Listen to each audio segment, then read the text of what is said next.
Are there any patterns that you see over and over again in the women who find you? Yes. And overgiving, people pleasing is absolutely one of them.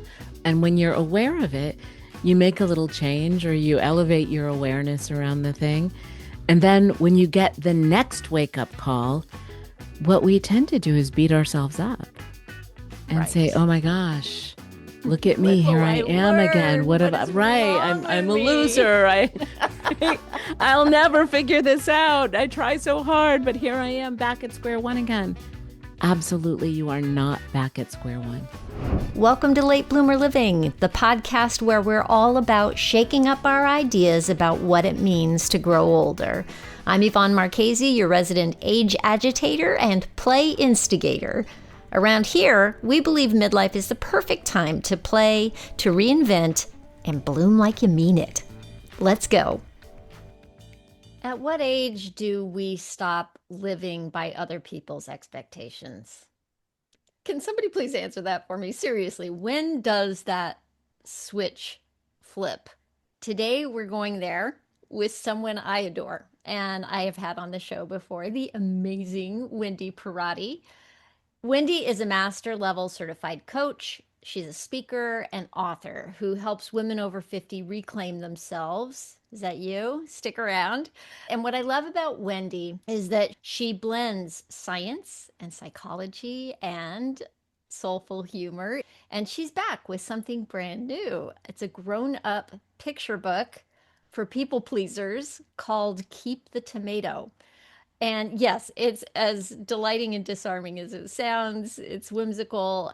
And in this conversation, we're going to get into why so many of us lose ourselves under the weight of expectations, how to take our power back without burning everything down, and why playfulness might actually be the most direct route back to authenticity. If you've ever wondered why you feel sidelined in your own life, you're going to find a lot of comfort and clarity here. So without further ado, here's Wendy Perrotti. Wendy, thank you so much for being with me today. I'm so excited to get to play with you again. Me too. Me too. I love that you said play with me again. Yeah, I know your words. I know your words, girl. I'm with you. You know my buttons. Okay, so you work with women over 50 who are trying to figure out what's next. Are there any patterns that you see over and over again in the women who find you? Yes. And overgiving, people pleasing is absolutely one of them. Overthinking is another one. Perfection is another one. People pleasing, I think, is probably at the top of that list. Why? Why do we do this? Honestly, I think it's a combination of more than one thing because not every person, not every woman is an overgiver. Not every woman is a people pleaser. That's a great Although, clarification. Okay. right? Yes. Mm-hmm. But many of us are. Many of us are because it's been part of our culture, part of our evolution to care for others as women. It's part of the way we've been trained for generations and generations. It's also for some people part of their sort of trait mix, right? The way we're all wired with a mix of traits that inform the way we engage with the world. And for some of us, this generosity of spirit is aligned with that trait mix. And I use the word aligned because we also have a value system. And for some of us, that there's a deeply held value around generosity, around kindness, around caretaking and giving. And it's so important to understand that those are critical components of why we overgive, why we people please. And those are things that we don't want to let go of. They're inherent to the best of us, right? Because they're parts of what make us who we are, the pieces that we love about ourselves. But then there's this other piece where the environment has played upon us. And in this little marriage of the things that have happened to us, the places we got smacked down, the things that made us afraid, the things we've heard people say as judgments or as rules that need to be followed, all mix up with that value system and our trait mix and our coping mechanism that we've created. Given all of those elements, is I'm safest and still aligned with myself when I give, when I take care of people, when I please. And then it becomes this self-fulfilling prophecy where we create expectations that this is who we are. And then it gets even deeper. We're deeper in it. So it's easy to see when you take all of those elements together why so many of us feel stuck in people pleasing and overgiving. What do we get out of it? Oh my gosh, we get so much out of it, right? It feels great to give. It feels great to be helpful. It feels great to know that we are useful. It becomes part of our purpose, right? It gives meaning to our lives. And the feedback that we get is awesome. People love when we're giving, when we're generous, when we're kind. So we get so much out of it. The purpose of this book and of the conversation that we're having here today is not to say pleasing, generosity, giving is a bad thing. It's not. But when it's on overdrive, everybody gets except us. And that's where things go left. Yeah. Although maybe the thing that we're still getting is that is it ego driven? Like, is there that because there's got to be something that I feel like that keeps it in place, right? Even when it has gone overboard and we're keeping something in place that doesn't perhaps serve us the best, even when we're suffering, we keep giving, and it must be because we're getting something. For sure, every part of ourselves that become part of our coping strategy can also actually also does align with our ego, right? It becomes part of our identity. It's what makes us great. Maybe even it makes us better than we fear we are without it. So there's an element of ego that can come into place. For some people, it's a way of maintaining control, right? Hmm. If our lives feel out of control, but we're giving all the time. When we're doing that, we're controlling the situation. When we're making people happy, giving them what they want, we're actually controlling to the best of our ability their mood and their reaction. So there's a lot of ego involved. We get a lot out of it. Any coping mechanism that we have because it makes us feel safe. Yeah. The things we learn when we're little to Yeah. do that maybe don't serve us as much when we get older, maybe. Was there a moment in your own life when you realized that you were living by expectations that weren't actually yours? I would love to say that there was this one landmark moment that woke me up and I said, holy cow. Um, but I could probably tell you 15 different stories like that, that at different points of my life, I could say that was the moment, right? But with each one of those wake up calls, each one of those things where I said, oh my gosh, I have nothing to offer in this conversation. Like, I'm a servant now. I take care of this for my husband. I take care of this for my kids. I take care of this for my parents. And here we are with all these grown-ups that have all these things to talk about. I've got nothing to say unless we want to talk about taking care of people, which nobody does. So when you say you don't have anything to say, do you mean like if there's a conversation happening about something bigger in the world, have you do you just feel like you've been swallowed up by caretaking in some way, shape, or form, and that's where your brain has been focused, and so you don't have something to add to a conversation about something else? Is that what you mean? Yeah, I think that it's something that I hear from a lot of women, and that was one of my wake up moments in my 40s Mm, when mm, I'm sitting at a dinner party and I didn't have anything to add to the conversation because all I have been experiencing for at that point 5 or 6 years, maybe longer, was taking care of people. mm. And again, did I want to do other than that at that stage of my life? No. I made that choice with my eyes wide open. I wanted to be a mom the way I was a mom in my 40s. I wanted to support my husband's business the way that I did. That was the work that I did at that point in time.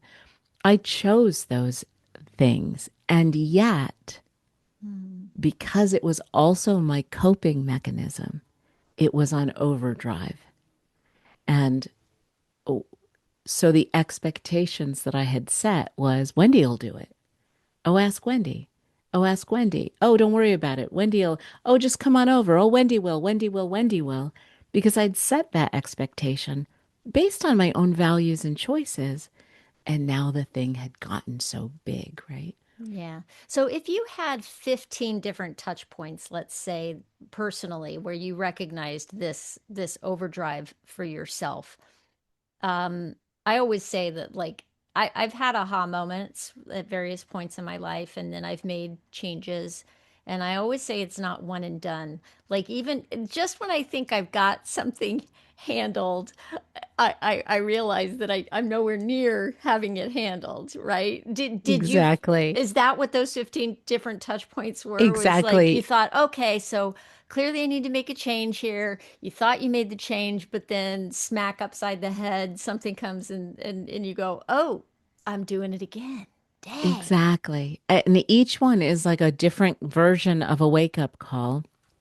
And when you're aware of it, you make a little change or you elevate your awareness around the thing. And then when you get the next wake up call, what we tend to do is beat ourselves up and say, Right. "Oh my gosh, look at me. When Here will I I am again. learn What have what I, is right? wrong I'm with a me? loser. Right? I'll never figure this out. I try so hard, but here I am back at square one again." Absolutely, you are not back at square one. Each wake up call unfolds something else for you. I love that. Say that again. Each wake up call unfolds something else for you.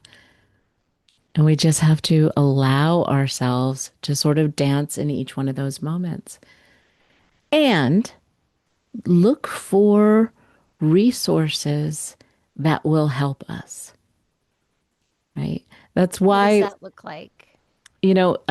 it can be a conversation with somebody who's not a people pleaser. Someone who you think is, wow, this person is the most boundaried, healthily boundaried person I've ever met. Conversation with a person like that. It's why we turned this into a picture book to make it like an accessible way to gain skill sets, right? It's a little fable, this picture book. And then it gives you 6 different things that you can do to make those little shifts in the unfolding. You want to touch on any of those right now or one of Sure, them or sure. So obviously the first thing you need to do is understand what you're telling yourself. And maybe that's not obvious, right? Um, to is be that like a the story you're telling yourself? Yeah, like what is Yeah. our narrative around that? Yeah. What is our narrative around it? I have to do this because X. This is who I am because Y. If I don't, this might happen or this will happen. All of those narratives that we make or that we create around our behaviors actually drive our outcomes, right? The way the little cycle works is we've got this thought feeling loop where we have a thought, it gives us a feeling, or we have a feeling, it gives us a thought. And from that little loop, we create our action or inaction. And then that creates our outcome. And that outcome is the thing that drives our belief. It gives Hmm. evidence to a belief we already hold or that we're playing with that might be true, right? And the loop just keeps And on it keeps looping, doesn't going it? and Because you've got strengthening the evidence. belief. You're like, I see, I knew that. I'm right. Exactly right. So Yeah. the only place we can interrupt that loop that will actually work, we try to interrupt in the action space, right? I'm going to do something differently. But if that action is still fueled by the same emotions and thoughts, it's going to have a similar outcome and it's going to bring you more evidence of your limiting belief about how you have to behave in the world. But So when we interrupt, how do you interrupt it then? If you we don't do it change by the thought. action. Okay, how do you We change the change thought? the thought. We How do change you the do thought. that? So, um, the simplest way to do that is three little steps. The first is let yourself have the thought. Don't try to repress it. So if the thought is, no one will like me, or this person's going to get angry, or I'm going to lose my job, or my marriage, or this friend, or whatever it is, I have to do this. Let yourself have the thought. Just objectively let yourself have it. Give yourself 3 or 4 sentences. Let yourself have it. And then step two, you find another thought that feels, and this is the most important part, equally true. This is not about rose colored glasses or affirmations. You have to find a mitigating thought that feels just as true as that scary one. If I'm Mm, not a people pleaser anymore, no one's going to like me. I don't even know who I'd be. So the second thought might sound something like, you know what, though? I think I can maintain my generosity and still do something for myself. I'm kind of rotting here and I don't want it to be like this anymore. Something as simple as that is a mitigating thought. That's step two. Step three, so I'm going to. So I'm going to say no.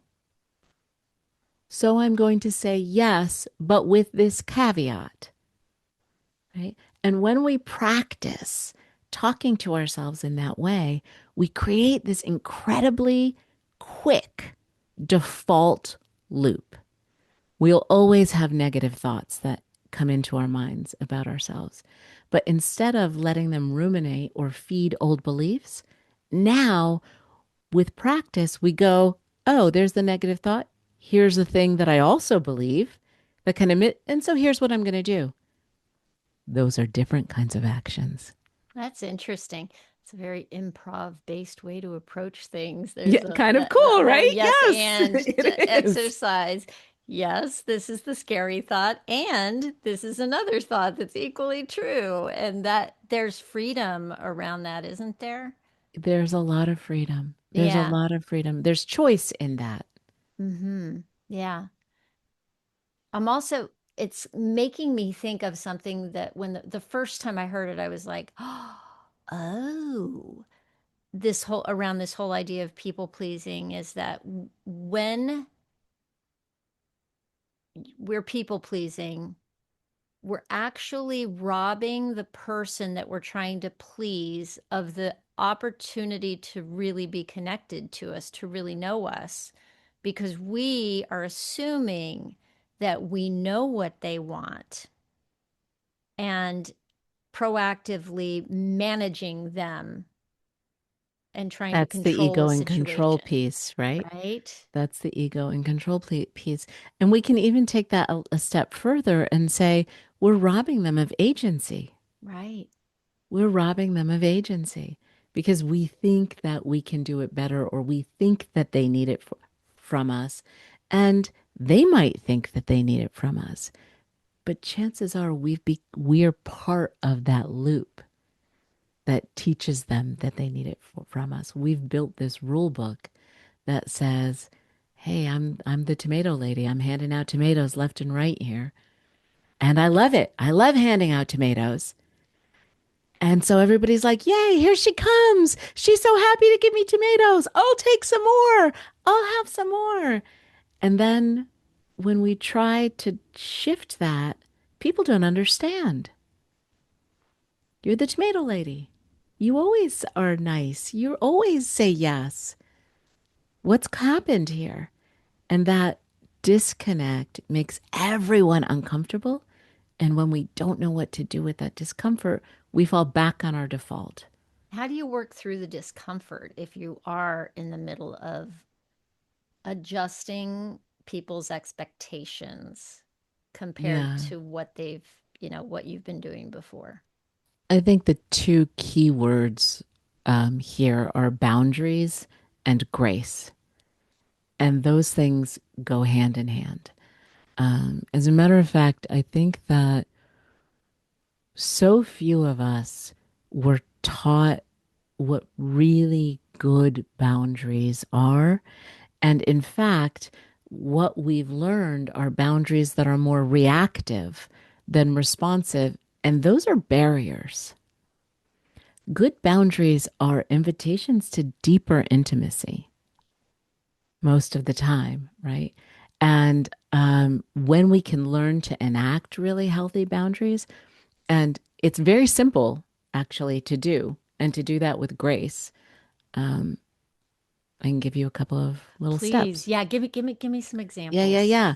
Yeah. Four C's. There are four C's. First, here's the grace part, compassionate.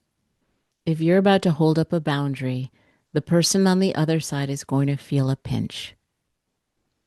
And when we feel a pinch, everybody feels uncomfortable. And if we're the guy getting pinched, we tend to be automatically reactive, not at our best. So And when you say certainly, compassion, you're talking about if I'm the people pleaser and now I'm setting a boundary for my sister, who I always do such and such for, let's just say.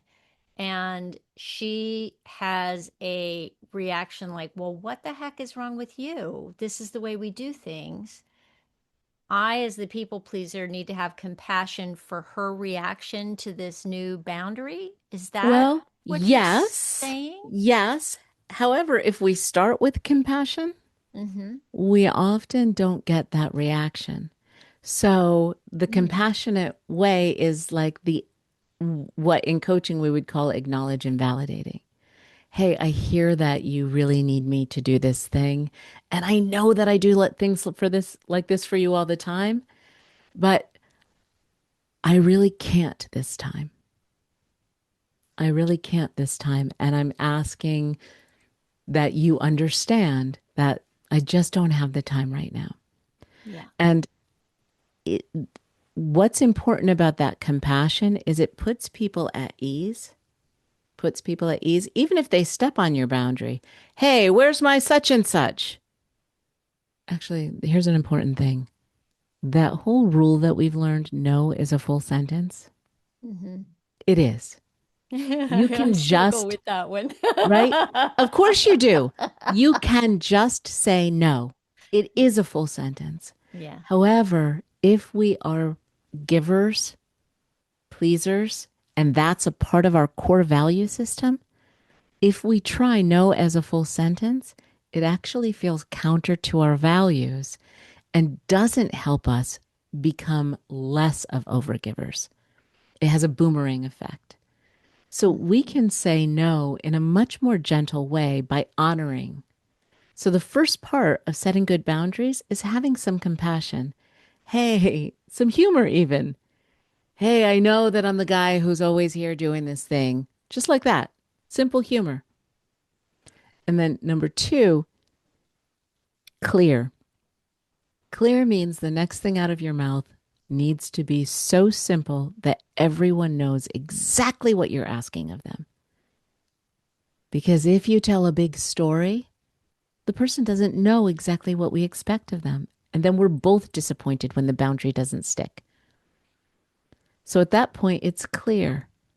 Hey, I'm sorry, I can't do it this time.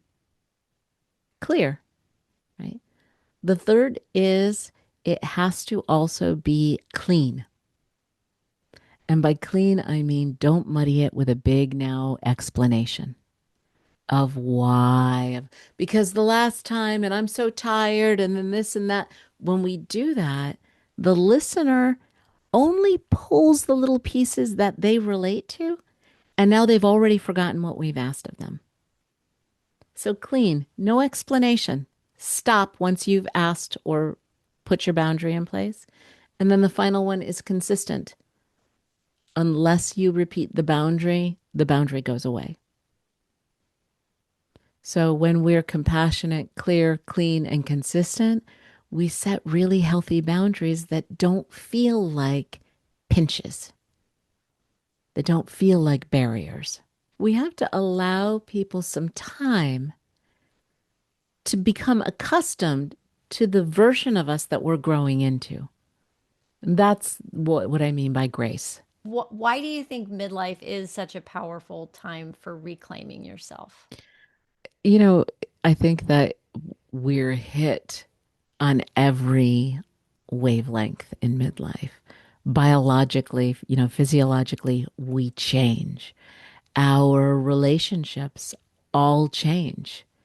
Our relationships with our friends change. Our relationship with our parents change. All of our relationships change in midlife because it's a growth period. Right? If we look at all of the life stages, the one just before this is build.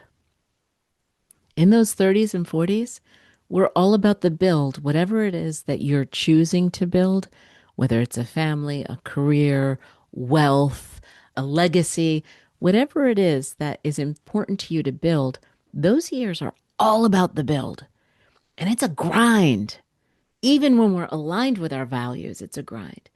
And then we hit this point where the build is complete for what it was.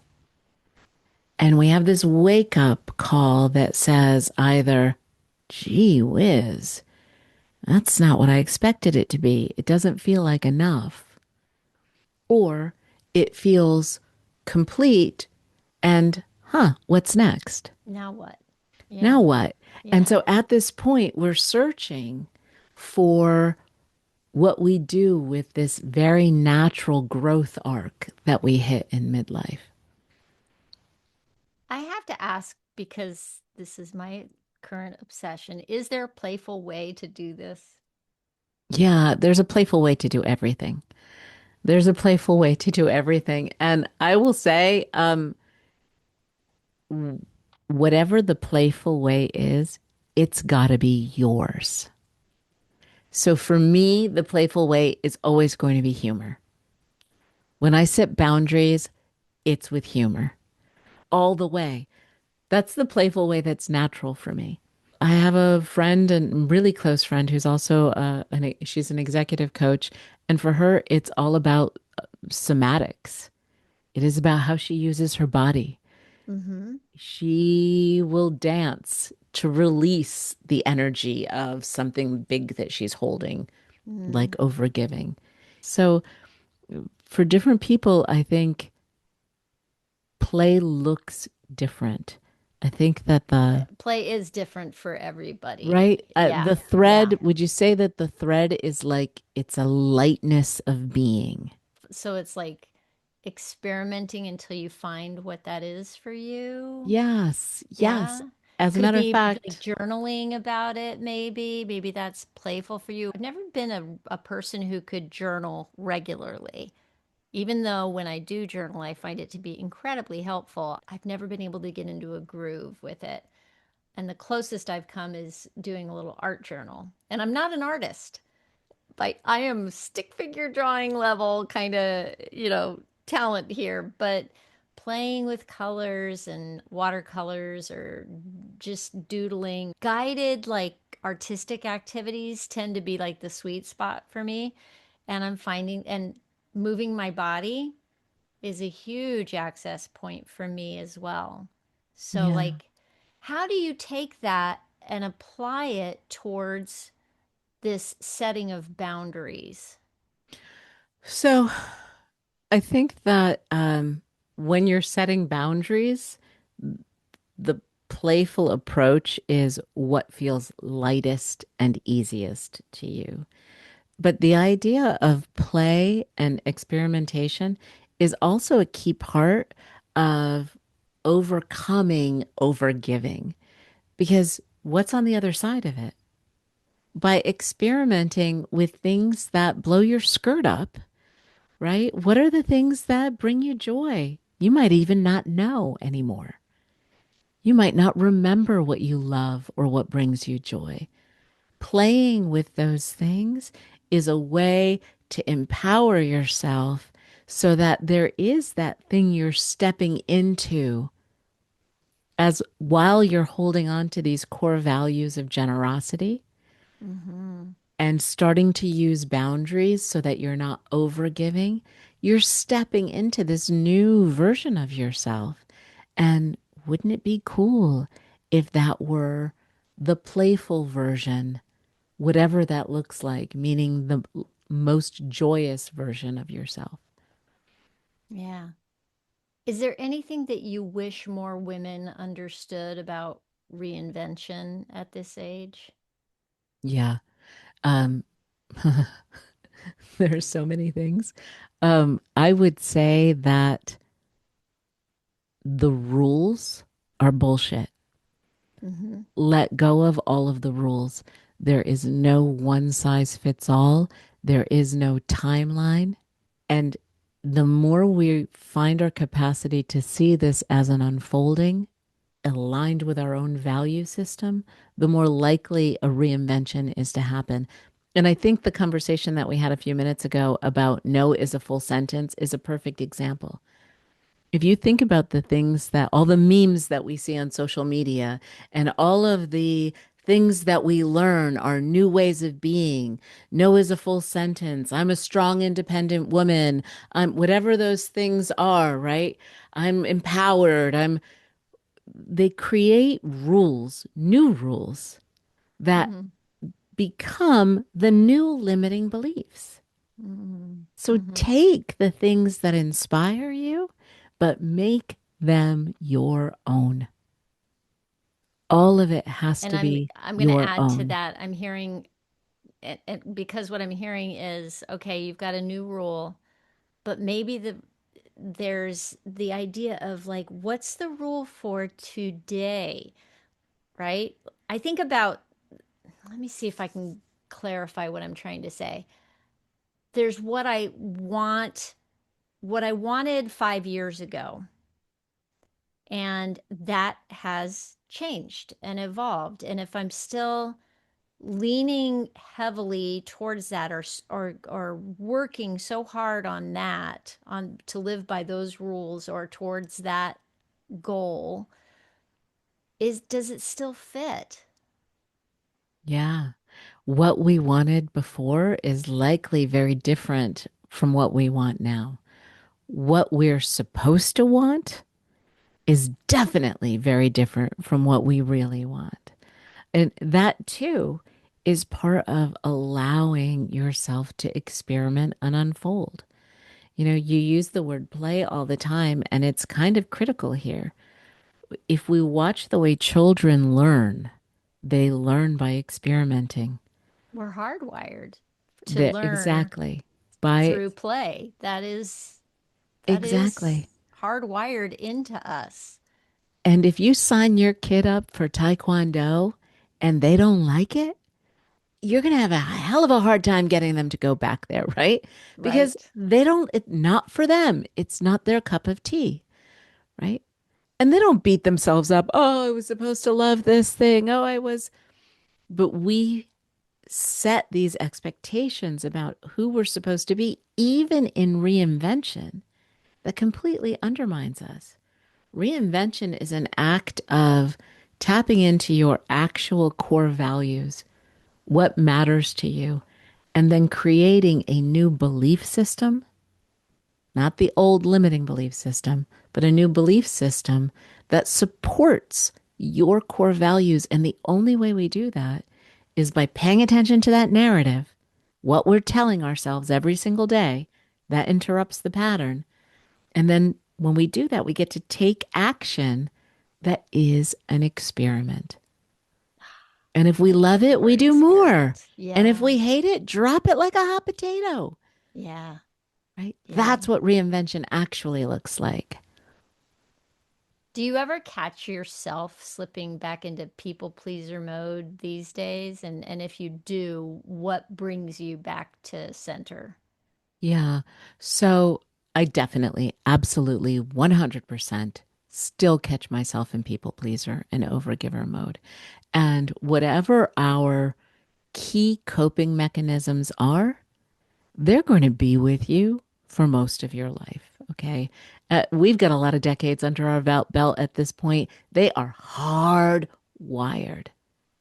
But that little three-step system that I just taught you, Hmm. oh, I feel like if I don't do this, they're going to be really angry and disappointed. And for me, that's a big one. I don't want to disappoint like the people that I love. Oh my God, they're going to be disappointed.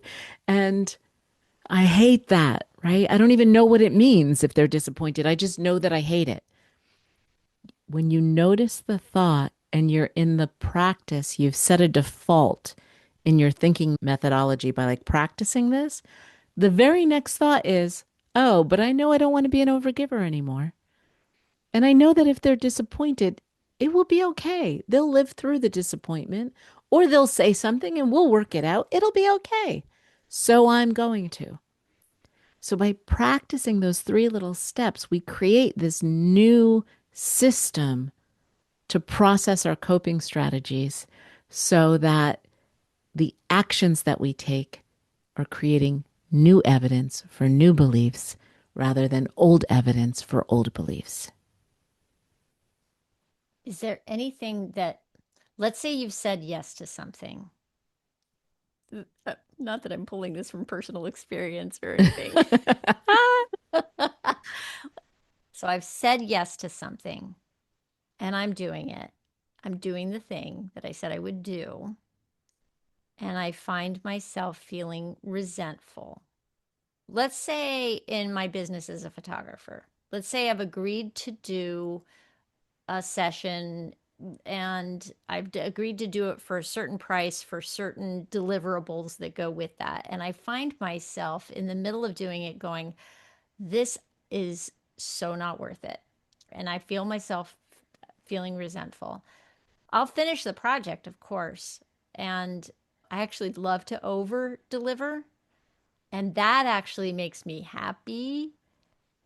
But when I've agreed to do something and I suddenly realize what I've agreed to feels heavy, then I'm resentful and I go ahead and do it. But then the next time I kind of have to go, okay, Yvonne, remember, do not undervalue yourself. So that's one of the most common things that happens to us as people pleasers. We say yes, and then the resentment builds up because we feel like it's too much. We're overwhelmed by it, right? We're not getting enough out of it, and we're tired, so we feel resentful. And then I feel terrible feeling resentful. Yeah. Ah, it feels It's also awful. out of alignment, right? Oh my gosh. Yes. I'm not this guy. I'm not this guy that feels resentful. And yet we do. So, in those moments, a couple of things are happening that are important to note. One, you, right at that moment when you notice you're resentful, are actually at choice. You said, of course, I'll finish the project. And it is a professional thing to do to finish the project. But to know that you don't have to. Lots of people pull out of projects all the time. Lots of people do it in ways that other people feel are It completely makes me unreasonable want and to. unfair, right? I know it makes us I'm like squirm. my shoulders are coming up around my ears, and I'm It like, makes us squirm. oh, yeah, yeah. So it's about noticing whether that squirm is around discomfort because you're a people pleaser or Hmm. because it's out of alignment with your values. Hmm. If it's just out of sheer discomfort, and it has nothing to do with your value system, you might want to just drop it like a hot potato, Yeah. right? But what I'm hearing is that these are your values. I would never renege on a Yeah, contract that I it's set with someone, right? yeah, that's where I feel like I'm those are my values. But Yeah. simply knowing, okay, I could drop these clients like a hot potato, but that's so out of alignment with my value system. So I'm going to finish this off. And next time for this kind of package, this is what I'm going to charge. Right. All of a sudden, that energetic drain lightens, It does. It does. right? When I have been able to do that and recognize that, I'm like, okay, it's my fault. And then the resentment kind of lifts when I'm able to recognize that I made the mistake of agreeing to something that was beyond, you know, maybe I didn't realize how much work it was going to be, or maybe I came in and undervalued myself. Yeah. So I love that you used I came in and undervalued myself. That's a very clear thing that you're telling yourself about what you did. Okay, I had an opportunity. I came in and undervalued myself. Be careful. We all have to be careful about when we say, it's my fault. I did this thing is important for us to recognize because we're driving our own outcomes. And to recognize that actually empowers us, right? I made this choice. I made this choice. I undervalued myself. I'm not going to do that again. It's empowering to recognize that. But when we use language in the same way that when we use language with other people, that it's your fault, Mm-hmm. ouch, that's pinch. Yeah, I hear And that. we have to be just as careful about giving those pinches to ourselves as we do to others. And I think most often we do that to ourselves more than we do it to others. Yes, I'm we do. guessing. Yes, we do. Certainly, if you're in the tomato giving business, you are. Yeah, for sure. So going back to your let's talk about your book for just a little bit. I love first of all that it's a picture book for grown-ups. It's a format that we don't usually see, but it's paired with this deeply personal transformation. So why this format? You know, my favorite thing about this book was that it was a whim. And I have a newsletter that I send out to my community every week, and they're kind of musings about my life and or things that are about being in midlife and reinventing, kind of little stories. They're not Mhm. lessons, they're just stories. And on this particular week last year, almost a year ago, I started Once Upon a Time There Was a Girl. She was just a girl. And I wrote this little thing, and it seemed so silly that I almost didn't send it. But I thought, I don't have time to write another one. So I'm just going to send this thing off. And this little quick, and it's short, like you can read that part, the fable part of this picture book in 3 minutes. Um, I sent it off and I got such an enormous response from my community, such a huge response. And several people, I'm going to say Because we've all been that little girl. for sure, right? Yeah. We get it. We Yeah. get it. And several people actually said, this should be a picture book. And so my brother's an artist. And for years, I have wanted to do a project with him for years. Oh, wow. And I said, we're going to make this into a picture book and you're going to do the art. And he was like, no, I'm not. And I said, yes, you are. It has to be you. And he was like, all right, I'll do it. I'll do it.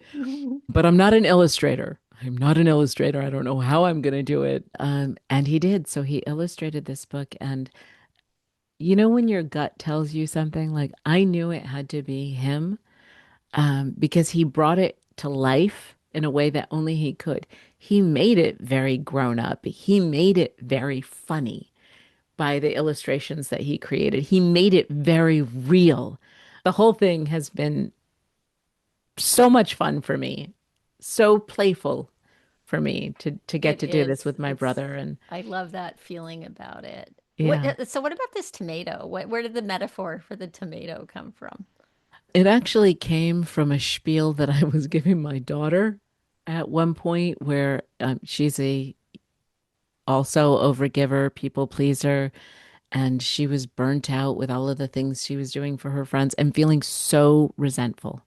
Just feeling resentful, like, how come no one's bringing me soup when I'm sick? Like, what the heck's Yeah. happening here? And I was saying, Lila, you give all your tomatoes away every single day. You're giving away all your tomatoes. You have to keep a couple tomatoes for yourself. And by the way, it's okay to ask people, hey, you got a tomato for me today? I don't know why. It just came out of, I It love it. just came that way. We're calling that mom wisdom. That's what we're Mom doing. wisdom. Is there one page or idea in the book that still hits you every time you read it? Yeah, it's the part where Darna grows resentful because people are expecting things that she no longer wants to deliver. And she says she wished that someone would give her a tomato or even a carrot. And to me, that's like that part of the book and the illustrations crack me up. And then there's the part where she's kind of trying to find herself. There's like a weird dude standing there at that part, right? Or Yes, even a carrot. yes, Like, yes. My brother, yes. Again, hilarious. The guy who would like maybe give her the carrot, like very, very funny, at least to me, that page cracked me up. And then the parts of Darna kind of trying to find herself and um Darna's a bee, by the way, for they're all bugs in this book. Um, I think those are the ones that really, really resonate for me. I think they really hit home. is it a praying mantis in the beginning that she gives the tomato to that's Yeah, looking yeah, like yeah. he's kind of all, I don't know.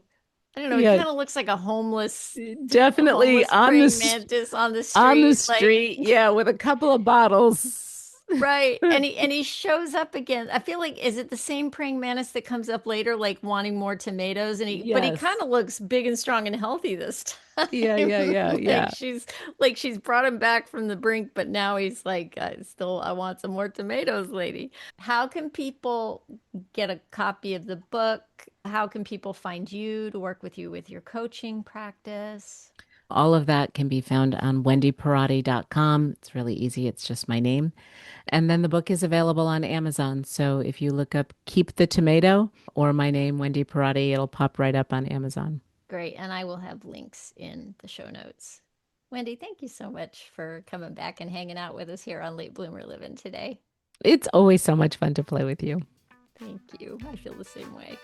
As we wrap up today, I hope that this conversation with Wendy gave you permission to return to yourself. Wendy's beautiful book, I'll link that in the show notes. Go get yourself a copy if you felt seen today. And if you want to explore what it looks like to live more playfully and more fully at any age, join me on the Play Shop waitlist at latebloomerliving.com/play. It's where we start taking small, compassionate steps towards ourselves, again, with some fun. Thank you for spending this time with me. Keep blooming, keep playing. Yeah, bloom like you mean it.